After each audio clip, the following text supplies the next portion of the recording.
most importantly, I'm happy with the development of the group, and where we've been able to get it wasn't pretty at all times, and it can be dark when you're kind of win one, lose one, and you're losing bodies consistently. But at the same time, those are the types of things that make the group more resilient, and that's what we've ended up with, was a much more resilient group. And when you have young players, as many as we've got, I think that's been their first taste of junior hockey, is very much sink or swim. And then, it's also good for the older players or the returning guys as well.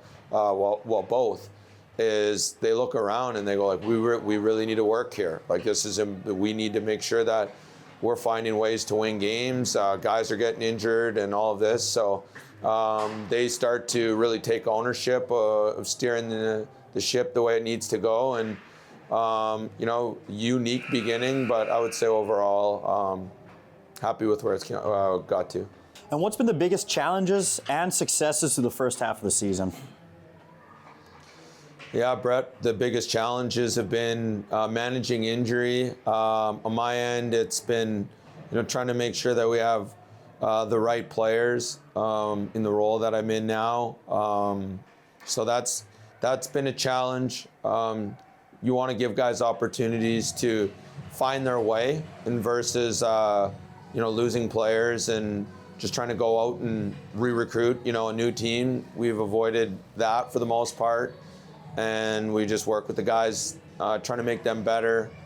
And I think that can be a really rewarding feeling when you start coming down the stretch and you're able to look around at some guys that you felt had their struggles, and you look at the way some of them are trending towards right now, and we're continuing to get better as a team. I know you touched on it briefly, but what specific areas has the team improved on most from the start of the year?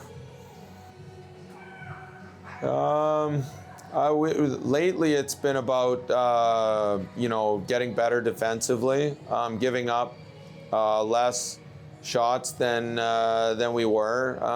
When you have 9 forwards and 5D, which happened once or twice, we did get tired, and so we give up some shots. But it's more about the shots that maybe didn't need to make it to the net front area, and then that forced us to chase and find where we were going to get our next stop. So just trying to spend less time in our D zone, and then trying to extend more time in the offensive zone, which is always, in my mind, a season-long journey, and every group is different. But I think from when where you start, you're going to spend time in the defensive zone because you've turned pucks over, made poor decisions, or maybe the group is not as cohesive as you plan on getting it. Then you need to get out of your D zone faster, and then you need to be able to take the time that you have shaved off the D zone. You need to try and put it into the offensive zone and multiply it so it gets better. And then it also needs to show up in the way of scoring chances and puck recoveries and denying the exit. So that's every year is similar goals and vision, but not always. The groups are different, so there's different things and different challenges that you have. Are there any players who have taken significant steps in their development this year? I would say that when you look at the younger players, like I think about Danik lately, I think about O'Brien lately, I think about Rorschach lately. They've taken some significant steps, and we've needed them to. Gleb's taken some good steps as well. He's significantly improved defensively, so they've all become solid players in the league. And as always, when they return from Christmas, they'll have a fresh state of mind, and they'll be ready to go. And then you look at Stevie. If you think about Stevie last year to this year, how much better has he got, Brett? You remember. You think about Jude. I know he missed some time, but from last year to this year, how much better has he got? Think about Sharp too, the way he's been able to control games. How much better has he got? And he was already good. I think Morsey's improved so much, and so good for him.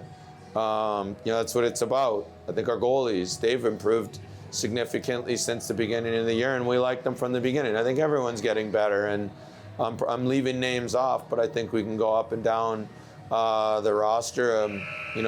All the guys that are here, they're here for a reason. They're making our team better. They're making our dressing room better, and we need to continue to find new ways to improve as well. I look at Joey, and the stats would have you say that he's been good all year. That, of course, but I also think about defensively how much better he's improved and becoming a player that's got more projectable assets to his game than just a guy that can get a point if you turn the puck over. So I think we're all that's our job, is to pinpoint areas that could potentially hold players back at the next level and help them there. But again, at the same time, help them find their identity, double down on their strengths, and make the most improvements that we can. And just my last question here for you, Bren. What's got to be done to carry the success of the first half into the second? We have a lot of first-year players, so first and foremost, they all need to use the break, to get to clear their mind and get excited to come back. So that's the first thing. And when you have a veteran team, they've done it before, but I've always felt in juniors, when guys go home at Christmas, especially your first-year guys, but also sometimes the European guys too, it seems like when they come back after Christmas, they're fresh, they're ready to go, and they're not. They're now aware of what the day-to-day looks like, and there becomes a level of comfort, and then it also, you pair that with the determination of what you want to accomplish at the end of the year. It's just mindset, and so things change after Christmas. There's a feeling out process at the beginning of the year. But then now, when we come back, it's about, okay, how good can we be? Where do we really need to, make our team better? And the guys are going to show up with a level of excitement, a frame of mind that they want to win at the end of the year. I think that's always the biggest thing is, the players themselves come back refreshed and ready to go. And you have an idea of where you want to get your group and where you want to take it. But at the same time, they're showing up excited too. And you can really build on that. And so happy to where we got to and excited about, what we could do with our team.